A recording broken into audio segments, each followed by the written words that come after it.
wote wakajazwa Roho Mtakatifu, wakaanza kusema kwa lugha nyingi kama Roho alivyowajalia kutamka. Sasa unajua hapo kuna vitu vitatu kwenye huo mstari. Unasemaje? Unasema hivi, wote wakajazwa Roho Mtakatifu. Hiyo ni moja. Wakaanza kusema kwa lugha nyingi. Hiyo ni mbili. Kama Roho alivyowajalia kutamka. Hiyo ni tatu. Bwana Yesu asifiwe. Bwana Yesu asifiwe.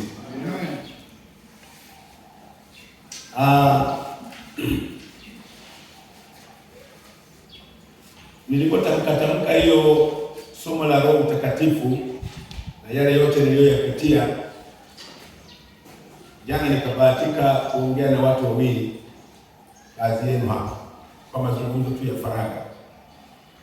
Kumbe tunapokuwa tuko hivi huwa tunazungumza tu kwa jumla, na hiyo ndio kanuni, kwamba lazima tu kama mwalimu anasimama hapa azungumze tu akiwa pamoja hivyo, anamwagia hivyo, wote wanasikiliza. Lakini kumbe huwa katika kule kusikiliza kwenu, niye mnaosikiliza, huwa kuna mtu anajiuliza, kwa sababu mwalimu hawezi akajibu kila swali la mtu. Maana kwenye kusikiliza huwa unaweza ukawa unahoji maswali kwamba je, hapa alipoongea hivi, je hiki je. Sasa unapohoji maswali kwenye usikilizaji wako, huyu mwalimu hawezi akajibu moja kwa moja, kwa sababu kwanza hajui kama wewe unauliza swali gani. Lakini mara nyingi tunapotoka hapo, tunakuwa labda faragani kwenye mazungumzo ya kirafiki, mazungumzo ya pembeni yale, basi inaweza mtu akasogea ukaanza kuulizana maswali, na pale mara nyingi kwenye maswali yale, mara nyingi hapo ndio hata upanuaji wa usemi unakuwepo pale. Kumbe uliposikia hivi unataka kuelewa hiki na hiki, basi mwalimu anapanua zaidi. Bwana Yesu asifiwe sana. Nilizungumza na kijana mmoja wenu hapa, yeye akanielezea hivi, mchungaji, mimi huwa ninasikia huko ndani ya moyo, anasikia msukumo wa kitu. Anaposikia msukumo wa kitu, kwamba nasikia msukumo nifanye jambo fulani. Sasa huo msukumo unanisumbua, lakini ninajiuliza kwamba hivi ninaweza? Mbona sijawahi? Sasa hilo swali linapozaliwa kwenye moyo, tayari nakuta inamdhoofisha. Kwa hiyo ule msukumo wa ndani unapotea. Bwana Yesu asifiwe sana. Nilijaribu kumpanulia hilo swali, hebu rudia. Akarudia. Nikamuuliza, je, unasikia kufanya nini? Akaanza kunieleza kwamba ninasikia kufanya hiki, nasikia kufanya hiki, nasikia kufanya hiki. Nilipomwelewa nikaanza kumjibu, nikirudia pointi zile tatu za ule mstari wa 4. Inasemaje? Inasema wote wakajazwa Roho Mtakatifu.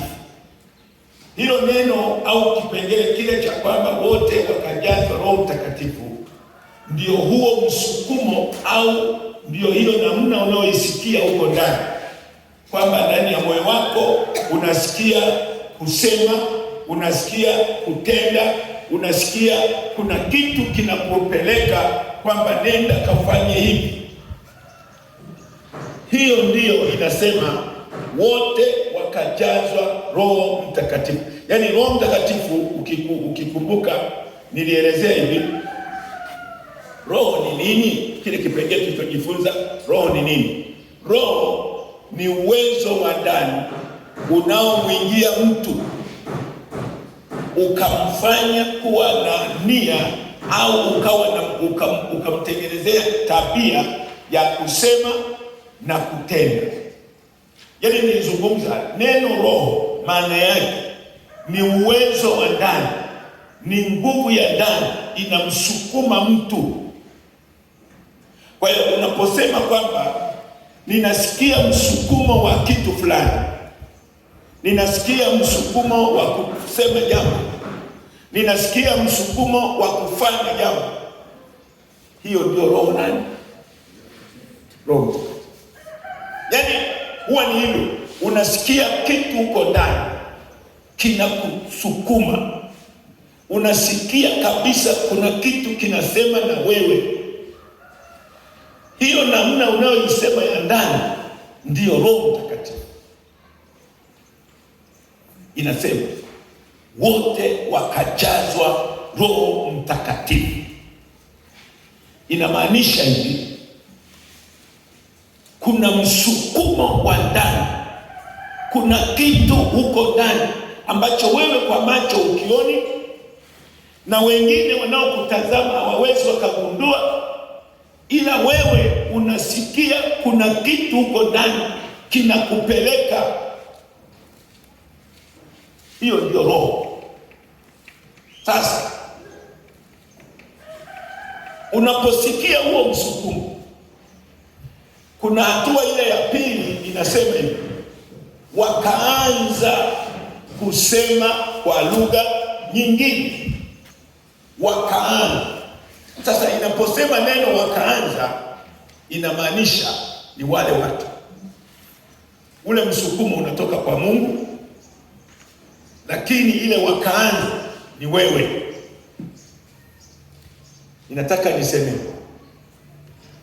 Roho Mtakatifu huja kwa mtu ni kama hivi hewa inavyoingia kwetu hapa. Wapendwa, huwa hatuna mashine eti inatuvutia hii hewa, inavuta inaingiza huku kwetu. Ni Mungu alishajiseti hiyo hewa. Hiyo hewa ilishatengenezwa na Mungu yenyewe. Vyovyote wewe kaa, kama umesimama, kama unatembea, kama si umeinama au vipi, yani yenyewe inakuja. Ndio wapendwa, yani hii hewa wewe hauna jukumu la kutaka labda sini nikae mkao gani. Wewe kaa vyovyote. Hewa hiyo imeamuriwa ikufuate. Hiyo hewa imeamuriwa ije, na inapokuja inaingia ndani yako. Na ndio maana swala la kupumua hatuna hiari nalo. Tulipokuwa tunasoma shule, wanasayansi wanafundisha hivi, kuna matendo yasiyo ya hiari. Kwenye maumbile ya mtu kuna matendo yasiyo ya hiari, kuna matendo ya hiari, kuna matendo yasiyo ya hiari. Hasa matendo yasiyo ya hiari ni pamoja na kupumua. Yaani ile hauwezi kuizuia, ile ipo na inafanya yenyewe. Bwana Yesu asifiwe sana. Kwa hiyo hata tunapozungumza habari ya Roho Mtakatifu, Roho Mtakatifu anakuja kama hewa inapokuja. Kwa hiyo anaingia ndani yako. Kwa hiyo wewe utakachokiona ndio hiyo, kama alivyosema yule kijana, akasema anasikia msukumo wa jambo fulani la kimungu, kumwagiza aseme, kumwagiza afanye. Sasa kama unasikia hivyo, Biblia imezungumza kipengele cha pili kwa siku ya Pentekoste. Inasemaje? Inasema wakaanza kusema kwa lugha. Wakaanza, ina maana ni wale watu. Wewe pia unawajibika kuanza kufanya kile unachosikia mle ndani, unatakiwa ukianze. Amen. Amen. Bwana Yesu asifiwe sana. Amen. Nilipata mtu wa pili hiyo jana usiku, mmoja wenu. Sasa unajua urafiki ule, tukaanza kucheka, tukacheka kwenye mazungumzo. Baadaye akaniambiaje? Akasema, mchungaji, mimi naomba tukae tuzungumze. Akanielezea kiu yake ile ya kujazwa Roho Mtakatifu, na hasa kunena kwa lugha. Na mimi nataka ile lugha ile mpya, kwa sababu nimekuwa nikiomba, lakini naomba tu kwa lugha hizi za wanadamu. Kwani ile mpya ulioisema haiwezi kuja ile ya nani sijui ya malaika? Nikamwambia ipo tu, si inashuka tu, inakuja. Bwana Yesu asifiwe. Sasa tukazungumza hapo, akaonyesha ile kiu ya kuwa mimi huku ndani natamani hiyo ya kuzungumza lugha inachenga watu kweli. Yaani ulimi unatembea wenyewe, hujui hata wewe, akili hazisomi, lugha tu inakuja hii. Ndio natamani hiyo. Tukakoleza kweli kwenye kuzungumza hapo. Nikasema inawezekana. Ile inawezekana. Sasa tunajua tulipozungumza sana, baadaye tukaona huyu mtu namchelewesha. Nikamwambia twende kwenye faraga mahali fulani. Tulikuwa tu hadharani pale kwenye yale mazungumzo. Nikamwambia twende tukajifiche tu mahali. Kanisani tukaangalia, tukaona kuna umma ya wanadamu wana mambo yao. Kasema bwana twende tu ofisini pale. Ndio tukaenda. Tulichokifanya tukaingia mle, funga mlango. Tukaelekeza kwamba nataka kuenda kwa hapa. Wapendwa, ilitokea. Nafikiri akisimama hapa atazungumzia hiyo kitu. Lakini nilichomwambia, nikamwambiaje? Nikasema hivi, ninaomba ufanye hivi, kunena kwa lugha nyingine. Ina maana upate kitu kipya unachokitamani, ni lazima wewe uanze. Imeandikwa hivi, wakaanza. Hilo neno kuanza ni wewe. Yaani ina maana unenaji wa lugha nyingine ulifuata baada ya wao kuanza. Si ndio wapendwa? Unajua nazungumza hiki vijana kwamba kwenye fahamu zenu sasa hivi mmepandiwa mambo mengi. Kwenye haya masomo mliofundishwa hapa, sijui mara nini, maadili, sijui uchumi, sijui nini hivi. Hayo yote mlioyasikia tayari yameingia kwenye ufahamu. Na sasa kwenye ufahamu mle ndio mtakuwa mnasikia kwamba mimi bwana, kwenye lile somo la mwalimu nani alipofundisha hivi na hivi, ninasikia kabisa. Nasikia hiyo mimi nifanye hivi. Sasa hiyo kusikia, unaposema nasikia msukumo mle ndani, ni hatua ya Mungu. Sasa ili uweze kufanikiwa, wewe ufanyeje? Uanze. Unajua kuna shida ya sisi wanadamu kuogopa. Kila unachokisikia mle ndani unaanza kutafakari, kuna nani kwenye ukoo wetu aliyewahi kufanya hivi? Katika vijana wenzangu kuna mtu aliyewahi kufanya hivi?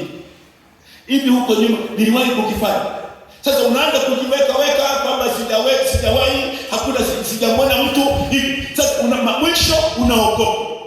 Huanzi. Sasa wapenda mwenye waambie vijana, kuna vitu vingi tunajipunja, kuna vitu vingi hatuvipati. Shida sio kwamba eti havipo, ila ni wewe unaogopa, hautaki kuanza. Jamani, kila kitu huanza na msukumo wa ndani. Lakini cha pili kinazungumza wewe uanze. Haijalishi kule nyuma hujawahi kukifanya, haijalishi hujawahi kumwona mtu yeyote, haijalishi hujawahi kusikia kwamba eti kuna kitu cha namna hiyo, lakini ule msukumo kwa kuwa umeingia ndani yako, una hatua ya kuanza. Bwana Yesu asifiwe sana. Amen. Yaani kanuni ya mafanikio vijana, kwa jambo lolote unaposikia ndani panasema nini, pana kusukuma kwa jambo gani, hatua ya pili ni wewe. Ili liweze kutokea, Biblia inazungumzia siku ya Pentekoste, Roho alikuja, lakini ili wanene kwa lugha nyingine, ina maana waongee kwa lugha ambayo hawajawahi, ilibidi wao waanze. Bwana Yesu asifiwe. Sijui kama mnanielewa sana hiki Kiswahili. Kuna wewe hapo, kuna wewe. Sasa unajua huyu mwanadamu nilimwambiaje? Nikamwambia Bwana, hiyo kiu yako unayoisikia mle ndani, huyu ndio Roho Mtakatifu. Na nikamkumbusha kwenye maandiko fulani, Yakobo anasemaje? Roho hututamani kiasi cha kutuonea wivu. Yaani unajua Roho Mtakatifu ni kama hewa, inapokuja kwetu inatupuliza hivi. Bwana Yesu asifiwe sana. Amen. Yaani yenyewe ni kama hewa. Nakumbuka, ngoja niwape ushuhuda mmoja. Nakumbuka ilikuwa mwaka 94. Mwaka 94 nilipatagwa jaribu la kufa. Mwaka 92 kulitokeaga nabii mmoja akaja pale nyumbani akaniambia hivi, mchungaji, Mungu ameniambia hivi, tuombe sana kwa sababu kuna watu wana lengo la kukuua. Akaniambia hiyo siku ya kwanza, akaenda. Amerudi akaambiwa tena siku ya pili kwamba rudi tena umwambie hivi, kuna mpango wa watu kumuua. Sasa akarudi tena hiyo mara ya pili akaniambia. Aliponiambia hilo niliumia sana. Akasema sasa watu wa kuua watu. Nikapata yani nikawa nimepata shida sana huko ndani. Kwa sababu nimeambiwa Mungu amesema kuna watu si namna gani. Sasa nikamuuliza hivi, kwani sasa kama nikufa, ninakufa kufaje? Kwani Mungu ameelekeza wale watu wanakuja kuniua kwa mfumo gani? Akawa amesema kuna vitu viwili. Cha kwanza kikishindwa wanakuja cha pili. Sasa ile namna aliyoisema yule nabii, akasema, alitumia lugha ya kusema nguvu za giza. Watatumia nguvu za giza, ina maana ni uchawi. Ndio wapendwa. Ikishindwa hiyo wanatuma joka likuume lenye sumu kali, utakufa. Kwa hiyo kuna njia hizo mbili. Ikishindwa hii ya kwanza, inaleta ile ya pili. Sasa nikasubiri, nikasema sawa. Lakini Mungu aliagizaje? Mungu akasema ombeni sana. Kwa hiyo mwambie maombi, sijui na wewe muombe na hivi. Nikasema nashukuru Mungu kwa sababu ameelekeza mfumo wa kushinda. Kwa hiyo tukazane kuomba. Mwaka huo 92 ndio nilianza chuo. Nikaenda Dodoma, mwaka huo nikamaliza. Mwaka 2000 na nani hiyo 90 nani. Huo mwaka wa pili nikasoma tena. Sasa unajua kwa sababu nilikuwa na lile wazo la kwamba kuna namna ya kuniua, ilikuwa inanisumbua kweli huko ndani. Ninaogopa mazingira. Yaani ukienda maeneo fulani unapata shida kwamba labda ni hapa, sijui ni leo, sijui ni vipi hivi. Kwa hiyo kule chuoni, na kwa sababu ni ugenini, sina ndugu, sina rafiki, sina nani. Yaani kule chuoni si mnakutana tu wanadamu wa mikoani huko. Sasa mpaka upate rafiki wa karibu sana ni mzunguko mrefu. Sasa nikawa naoga kweli. Ukilala unaogopa, sijui ni usiku wa leo ndio yanakuja ya majamaa, sijui ndio ananiua leo, sijui. Kwa hiyo nikawa ni mwoga. Lakini woga ule kilichofanyika, nikawa ni muombaji kweli.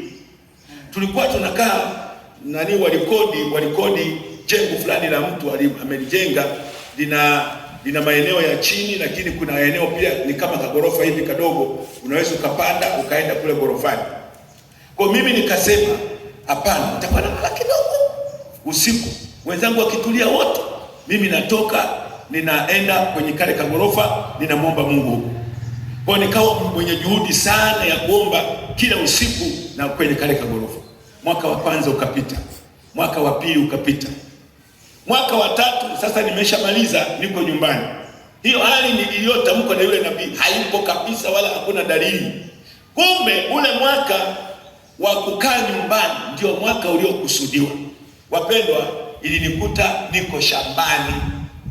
Mimi ni mkulima. Nikawa shambani kule ninafanya shughuli zangu zile za shambani, na siku hiyo nilikuwa peke yangu kabisa, hakuwepo mtu wa nyumbani, maana wengine ni wanafunzi, wengine si namna gani hivi wametawanyika, kwa hiyo niko mwenyewe. Sasa unajua ilikuwa ni majira ya mchana, ndipo hali ile ilikuja. Wapendwa, nguvu za giza, ukiambiwa nguvu za giza zina nguvu yake kweli, ni nguvu ile, ni nguvu. Ghafla nilianza kuona kama hali ya hewa inaanza kubadilika, nikaanza kuhisi kwamba hapa ni kama hatari fulani, lakini sioni chochote. Kila nikigeuka hivi, kila nainama labda nishughulike na ile kazi, naona kama kuna kitu kinanitisha. Hasa kitu gani? Mbona naona kama sikioni? Lakini yani wasiwasi ukawa mwingi. Kumbe ni maandalizi ya ile nguvu inakuja. Baada ya muda gani nikawa nimesimama na shangaa, najiuliza maswali sina majibu nayo. Nikaangalia kaskazini kama nilivyosimama hivi wapendwa, nikaona kuna kama ndege yule anayekamataga vifaranga anatokea juu kweli kweli huko, anakuja hivi. Sasa nikatazama, nikamwona ni mweusi kweli kweli, simwelewi ni aina gani ya ndege huyu. Anakuja kunielekea mimi na ana mwendo mkali, anakuja. Sasa unajua mimi nikabweteka pale, maana ni kama nimepatwa ganzi hivi, na mwangalia anakuja. Wapendwa, baada ya sekunde ngapi ameshafika, alinipiga. Nilipopigwa akili ikawa hivi, nikaona dunia inazunguka, sijui rangi ngapi zikaanza kutokea. Nilichokifanya, nikaanza kuona mwili sasa nazidiwa, sina uwezo wa kusimama. Nikaona hapa nitaanguka. Cha kufanya nikae chini haraka, kwa sababu nilikuwa ni kwenye matuta. Nikateremka mahali, nikakaa kwenye tuta pale. Kilichonitokea kwenye mwili ule wapendwa, ulidhoofika ghafla kabisa, ukadhoofika. Halafu nikaona kuna mfumuko wa jasho, yaani hivi vinyweleo hivi vikaanza kumiminika, maji yanatoka ndani. Yaani nikaangalia sehemu ile ambayo iko wazi, ni maji yanatokeza kama chemichemi hivi. Ghafla nikawa jasho. Nilikuwa nimefunika kofia, nilikuwa nimevaa shati la mikono mirefu, sijui na suruali na viatu yote. Baada ya dakika ngapi nikalowana kabisa. Kadiri maji yanapotoka ndio mwili unaishiwa uwezo. Baada ya kuona hali hiyo kwamba hii sasa ni hatari, ndio ile iliyozungumzwa kwa mwaka wa 92, nikasema Yesu, naomba unisaidie. Maneno hayo machache. Sasa ninaendelea kudhoofika, nimeketi pale. Nataka nizungumzie upepo unapokuja. Yaani ile hali, mwili unazidi kuchemka, jasho linazidi kuongezeka, maji yanazidi kutoka ndani. Wapendwa, Mungu hivyo. Yaani nikaogopa kweli. Mimi nikatulia pale, nikasema niangalie mwisho wa hili jambo inakaje. Ghafla nikasikia upepo unatokea mashariki, mkono wangu wa kulia. Nikasikia kama kuna vitu vinakuja kwa kelele fulani. Nikaangalia, nikaona ni upepo unakusanya takataka hiyo. Upepo ule wapendwa, ulikuja unajiviringisha, ukafika pale nilipo, ukaanza kunizunguka hivi, unanizunguka. Kukawa na ubaridi, kwa hiyo ile joto ikapozwa, ile jasho ikaanza kuisha.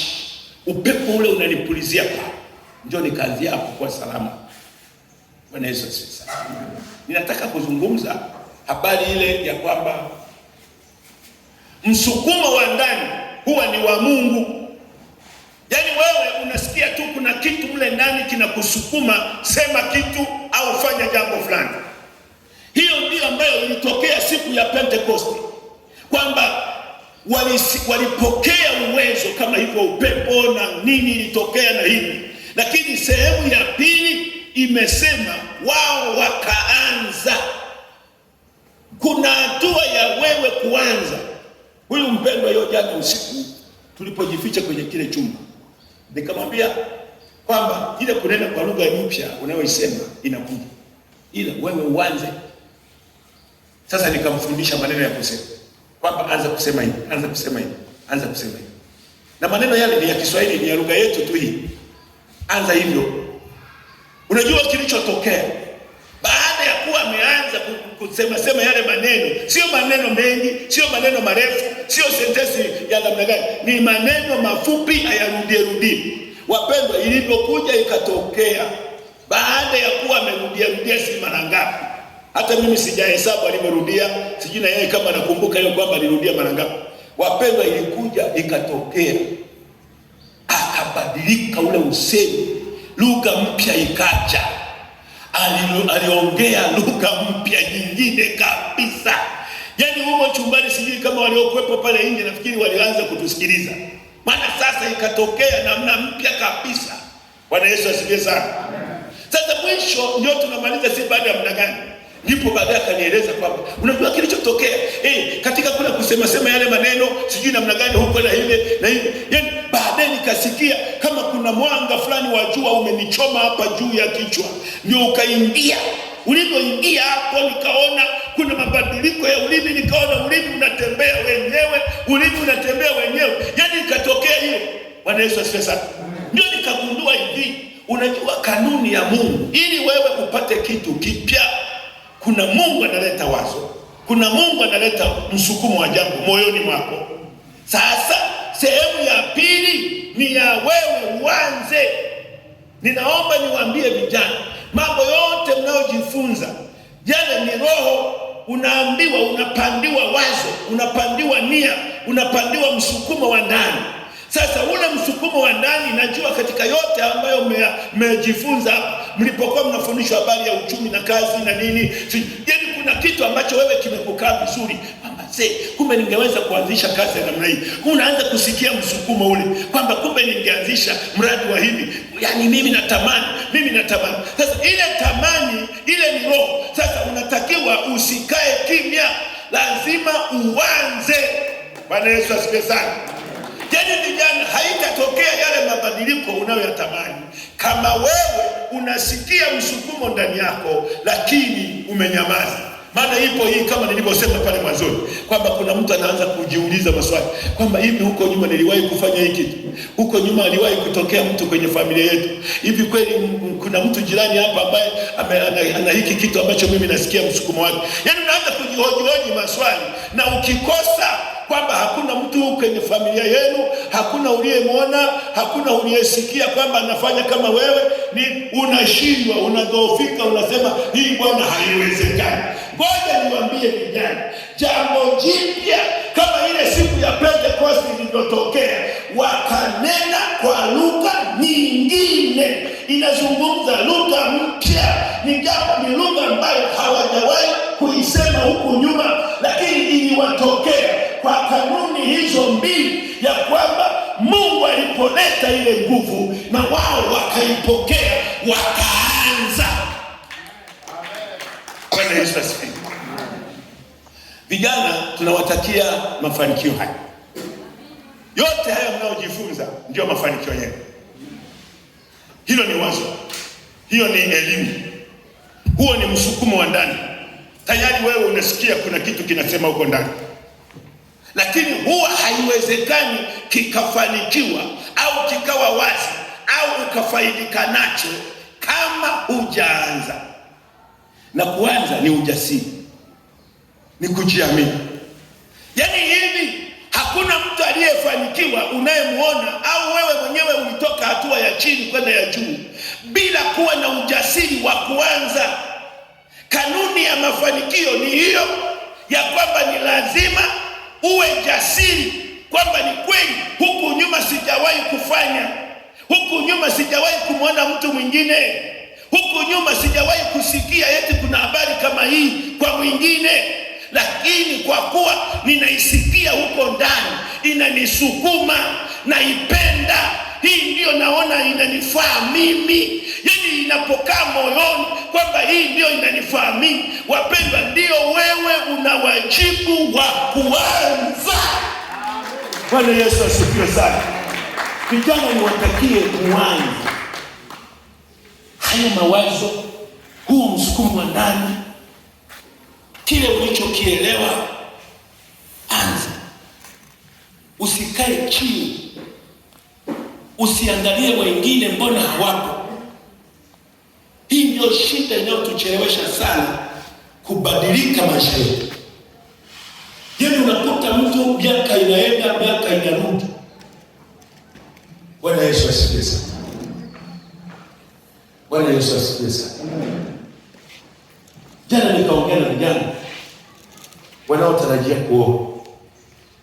Nikamwambia katika mambo mengi, lakini nikamwambia jana, ni mbaya sana kuoa wakati huna chochote. Huna hatua yoyote ya maendeleo. Hivi wewe mpaka umefika umri huo, ulikuwa unafanya nini? Eti mpaka siku ya kuoa, mimi nimesikia wito wa kuoa, na unaanza hizo harakati. Huna chochote. Hakuna chochote umekifanya na watu wakione. Kwa sababu kuoa ni kuunda familia. Unaiundaje familia? Unaanza kukusanya watu. Kwa sababu wewe kijana wa kiume unaposema nioe, ina maana unamwendea mtu wa watu kwao, unamhamisha, unamleta kwenu. Umefanya maandalizi gani? Lakini kwa nini ifike mpaka umri huo huna kabisa ulichokiandaa? Ulikuwa unafanyaje huku? Sasa unajua tamaduni zipo mbaya tu za kwamba vijana wafundishwe, lakini nyie mna bahati kwa sababu kanisani mnahimizwa kuwa na kazi, na kazi zile mtengeneze mambo. Amen. Naomba hiyo nilisisitize.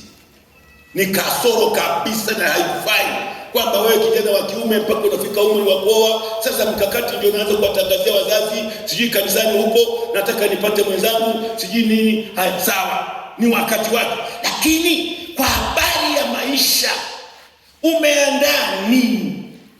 Wewe unajua itajulikana mbele ya safari. Safari ya wapi? Kwa sababu mbona umesafiri sana?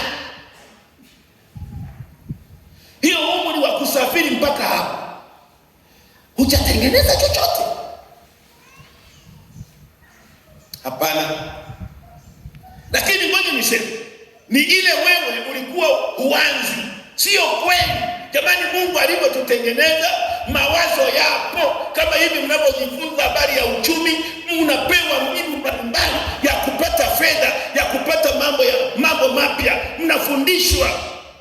Wewe mwenyewe umepita shuleni kule, umejifunza vitu. Wengine mmemaliza vyuo hapa, mmepata elimu ya mambo huko. Lakini hivi wewe mpaka sasa elimu, yani kuna watu unajua kwenye ubongo wana vitu vikichwani. Ukiuliza huko kwenye vichwa vya watu, kuna elimu ya uchumi, kuna elimu ya hivi, kuna elimu ya hivi. Amerundika ufahamu. Yaani akianza kusimulia kama hivi, wengine wanasimuliaga mbele ya wenzao. Mimi najua nimesoma, kaeni hapa. Anawasomesha akasema, hili lina degree, hili lina elimu ya nini hii. Wanakusifu. Lakini je, wewe katika hayo unayoyasema kwa wengine, unayo? Unajua mahali fulani nasema, unaweza kama mwalimu wa wengine. Unaweza kama mwalimu wa wengine, lakini wewe hamna kitu. Sasa unapofundisha jambo ambalo wewe mwenyewe huna, wakikugundua wale wanafunzi wanasema huyu naye ni mwongo tu. Anatufundisha jambo ambalo yeye mwenyewe hana. Hata kama ni nzuri, ngoja niwaambie, heshima kubwa ya walimu ni pale unapofundisha jambo ambalo wewe una experience nalo. Yaani wewe ni mzoefu nalo, wewe unalo katika maisha yako. Watu wakikuona wanaona ni kweli anayoyasema yeye mwenyewe ameyatenda. Bwana Yesu asifiwe sana. Amen. Sasa kutenda ni wajibu wako, sio Mungu. Yaani wapendwa, mimi nawaambia wa vijana, iko hivi kwenye kukitafuta kitu. Unajua Yesu aliongea vitu vitatu kwenye kupata kitu. Akasema kuna kuomba, kuna kutafuta, na kuna kubisha. Unaelewa maana yake? Kutafuta sio wajibu wake. Wewe mwambie Mungu, natamani nifike pale. Anasema sawa, anamaliza.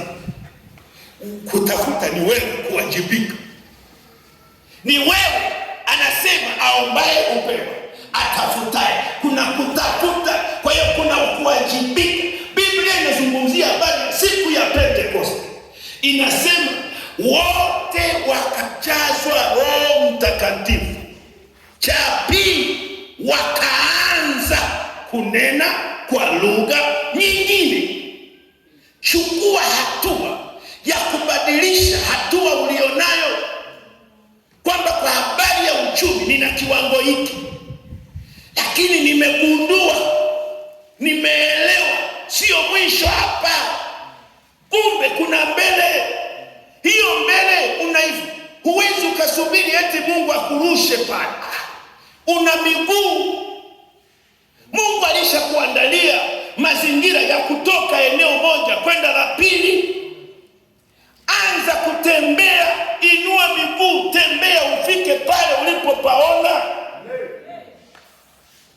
Ukisoma habari za Ibrahimu, Biblia inazungumza, inasema Mungu alimwambia hivi, Ibrahimu, mimi nimekuita utoke kwenye nchi ya baba yako na jamaa yako, uende mpaka nchi utakayoiona. Hivi mlishawahi kusoma mstari huu? Nchi ile utakayoiona, hapo ndio uende. Sasa unafikiri kuona ni nini? Kuona ni ufahamu, kuona ni msukumo wa ndani.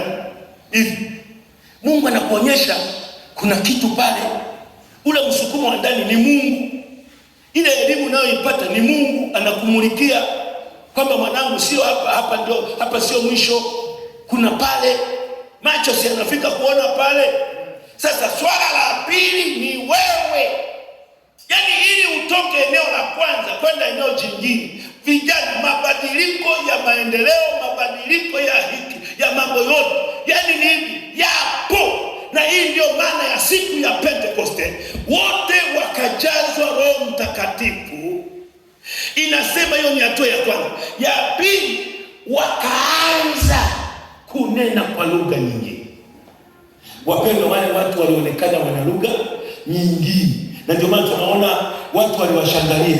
Jamani, watu hao sio wote ni Magalilaya, inakuwaje wanaongea lugha zetu za kuzaliwa? Yaani ili watu wakuone umebadilika. Watu watajiuliza, huyu ni Freemason, huyu sijui nini hivyo, watataja. Lakini wanasema Freemason kwa sababu wamekuona umebadilika, umetoka hatua ya chini kwenda ya juu. Sasa unavyovaa sio vile ulivyovaa zamani. Sasa ili una vitu vipya. Amina. Yaani jana nasisitiza sana hapa, mna deni. Hilo ni deni. Kuihama hiyo hatua ya chini kwenda ya juu sio kitu cha kukaa kwenye ubongo. Kwenye ubongo tayari kimo, lakini cha pili uanze. Bwana Yesu asifiwe. Unajua imemalizia nani ya tatu, inasema hivi, kama Roho alivyowajalia kutamka. Neno hilo ni la tatu. Inamaanisha nini? Wote hawa tulivyo hivi, tukianza harakati, kila mmoja akaanza kuwajibika kile kinachomsukuma ndani, kile anachokielewa, anachokitamani, sasa ataanza. Hatuwezi kulingana. Hiyo ndio nawaandaa vijana. Hatuwezi kulingana, kwamba mimi nilivyo na wewe uwe hivi. Bwana Yesu. Sasa ile isitusumbue, kwa sababu hiyo sasa inasema kama Roho alivyowajalia kutamka. Sasa huo ni uwezo wa nani? Ni kipimo cha Mungu.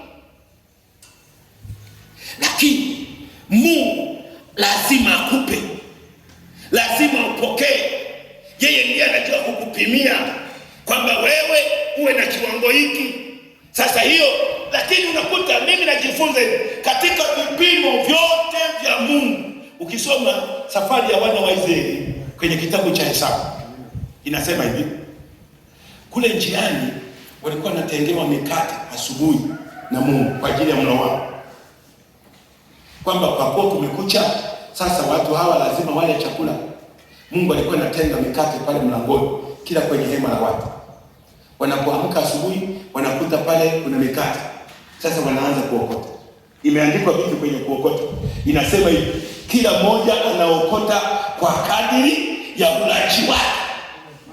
Kwani hata tonge zamani tunakula na wote tonge hesabu za kwangu wewe unaweza ukazimeza? Hakuna.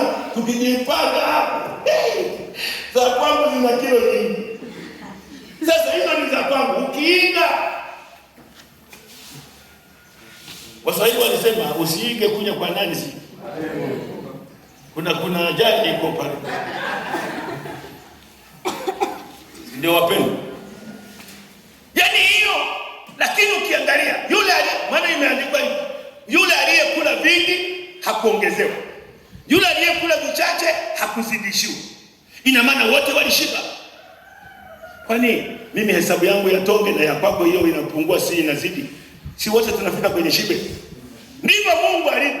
Yaani Mungu anawajalia kila mmoja, lakini amekupa kile ambacho ni kipimo chako, kile ambacho kinakutosha, kile ambacho moyo wako utaridhika kwamba Mungu ninakushukuru.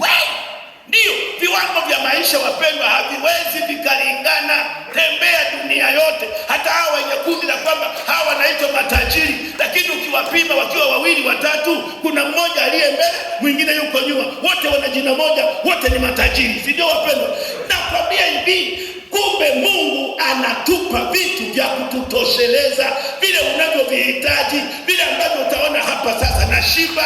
Yaani anakupa kipimo hicho, lakini kanuni ni hilo. Unaposikia msukumo wa ndani kwamba kuna kitu kinakusukuma ukifanya, huyo ni Mungu. Cha pili, uanze hapo, sio yeye, ni wewe. Vijana, umsukumo ulionao ndani, ufahamu ule umepata jambo la kufanya, sasa unadaiwa, sio kukaa nalo kwenye ubongo. Yaani ni hivi, hata kama usiwe msemaji sana. Unajua kuna watu wanajifunza kusema sana, mambo aliyojifunza anayasimulia mno, anamaliza betri nyingi na muda mwingi kusimulia. Sasa si ufanye tuone. Heshima yake ni kwamba uanze tuone. Umefika hapo unaposimulia. Nimeeleza hivi, hata ualimu wa kufaa ni pale unaposema yale wewe mwenyewe unayo. Yaani kama wewe uliyaelewa mapema, sasa ukaanza kimya kimya wapendwa. Na mimi huwa namfurahia mtu yule ambaye akishagundua jambo, akaelewa kwenye ufahamu wake, ana msukumo wa ndani, halafu anakwenda kimya kimya, anaanza kulifanya. Mwingine mtaanza kumwona tu ana harakati hizo, anashughulika nalo. Hata kama unamuuliza hajibu, anasema subiri kwanza, anashughulika. Anajua hivi, atakapolimaliza, litakapokamilika, hapo si ndio kila jibu la mtu limetokea. Na anaweza akasema tu kidogo, naona baba, maswali yako ningejibu toka mwanzo, ungenicheza. Halafu ungenichelewesha. Maana mpaka nikieleze wakati nimeacha kazi, nilisubiri hivi, wewe nisubiri kwanza nifanye. Nikimaliza si ndio utaona. Yaani kwenye kuona wapendwa hakuna maelezo mengi, wewe angalia. Yaani nawatakia vijana haya yote ambayo mnajifunza, yale yote mlio nayo kwenye moyo, sijui na wasukuma yanafanyaje. Msikae nayo kwenye moyo peke yake. Msikae nayo kwenye masimulizi ya mdomo. Vijana, badilikeni. Yaani maneno haya, mafundisho haya yanawatakia muanzie hapo mlipo, mpate mabadiliko mapya. Maana imeandikwaje? Inasema wakaanza kusema kwa lugha nyingine. Hiyo nyingine ni mabadiliko mapya. Fumba macho. Bwana wetu Yesu, hili ni neno ambalo ulilisema kwa wanafunzi wako siku za mwili wako. Ukawaambia hivi, ninapoondoka mimi msisambae, tulieni hapa, maana kuna ahadi ya Baba inakuja. Tunaposoma hayo, ukawaagiza watulie ili waipokee hiyo ahadi, ilikuwa ni ujao wa Roho Mtakatifu. Siku hiyo ya Pentekoste ilipofika, tumejifunza kuna vitu vitatu vilivyofanyika. Wote wakajazwa Roho Mtakatifu. Tunapojifunza wote wakajazwa, kwa maana ya kwamba vijana kama hao tayari kuna mawazo kwenye mioyo yao, kuna msukumo wa ndani kwa kile walichokielewa kwenye fahamu zao. Kuna kitu kinasema nao, kuna kitu kinawasukuma. Yani kabisa, kuna huyu binti, kuna huyu kijana wa kiume anasikia kuna msukumo huko ndani. Yes, tumejifunza kwamba hii ni hatua ya kwako. Wewe ndiye huanzisha wazo, wewe ndiye huleta msukumo huo. Sasa kwa kuwa amepata msukumo huo, kwa kuwa ameshaelewa sasa, hatua ya pili, neno lako linasema wakaanza. Neno kuanza linawahusu wao. Kwa hiyo nimesema na vijana kwamba katika haya wanayoyasikia msukumo, katika haya walioyaelewa, ni wewe umewapandia. Sasa waanze hatua ya utendaji, kama ilivyoleta mafanikio siku ya Pentekoste. Watu wale wakajikuta wanasikika, na kwa watu wengine wananena kwa lugha nyingine. Hii nyingine ni mpya, ni hatua ya maendeleo tayari. Bwana Yesu, kanuni ni hiyo hata leo, kanuni ni hiyo hata sasa. Ninawaweka vijana hawa katika ufahamu wa haya yote walioyasikia na kuyaelewa. Tazama, wengi wao wamesema wanasikia msukumo wa ndani wafanye kitu. Sasa neno la kuagiza, wanapaswa kuanza, wasikae chini, watembee sasa, wainue miguu yao, waende eneo lile la kufanikisha lile wanalosikia ndani yao, wawajibike hao vijana. Ewe Yesu Kristo, neno hili na likae kwao, vijana wasikae chini, maana ni kukosea na ni kujipunja. Kama mtu anachokijua eti hakitendi, wewe ulisema hivi, huyo ukishajua jambo usipolitenda, hiyo ni dhambi. Bwana, naomba vijana wasiwe kwenye dhambi hiyo ya kutokutenda msukumo wa ndani, ya kutokutenda kile ulichokifahamu. Yesu, wakumbushe usiku na mchana, wainuke, wasione haya, wasione aibu, wasiogope. Hakuna historia inayomtisha sasa, bali Bwana angalia, yeye ndio wa kuanzisha historia mpya katika maisha ya mbele na katika uzao wao pia utakuwa. Wajifunze wale watoto wao ya kwamba baba, mama alianzisha jambo hili, wakaona matokeo ya kuanzisha kwake, mabadiliko ya maisha, mabadiliko ya hali ilitokea katika maisha ya mbele. Yesu, wasaidie vijana. Wewe unasema kama Roho alivyowajalia kutamka. Ninajua ya kwamba katika harakati zote za juhudi zote hawatalingana, hawatafanana, kila mmoja atakuwa na kipimo chake, lakini ushukuriwe Yesu kwa sababu wewe unamtosheleza kila mmoja kwa kipimo chake, kama ulivyofanya kwa wale wa Israeli kwenye ile mikate ya njia. Kila mmoja aliokota kwa kadiri ya mtaji wake. Bwana, hata sasa watakuwa na tofauti tofauti, lakini zote hizo tofauti, kila mmoja ametosheka, kila mmoja ameridhika, kila mmoja amekufurahia kwamba Yesu umenibadilisha. Fanya hivyo Bwana, fanya hayo Yesu, ili watu hawa wakuone na wakutukuze wewe. Asante kwa kuwa umefanya haya, katika jina la Yesu Kristo mwokozi wetu, amen. Asante.